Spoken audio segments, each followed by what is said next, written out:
ممكن واحدة منهن تعجب بالدجال وتحبه، وش وين نروح؟ تقول شيخنا ليش تحبه؟ بالروايات السنية شكله مو حلو. هسه ممكن ما تعجب بشكله، تعجب بصفاته، والنساء يعجبن بأشياء كثيرة عند الرجال، مو شرط الشكل.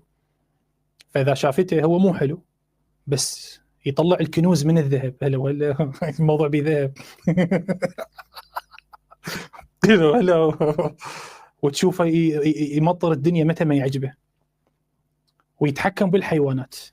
الرواية في صحيح مسلم يشير إلى الحيوانات فتتبعه، ويقتل السني ويحييه. هذا تنغربي بصراحة واقعا تنغربي، واقعا حسب كلام السيد، واقعا تنغربي إلا ما شاء الله ربي العفو الحليم.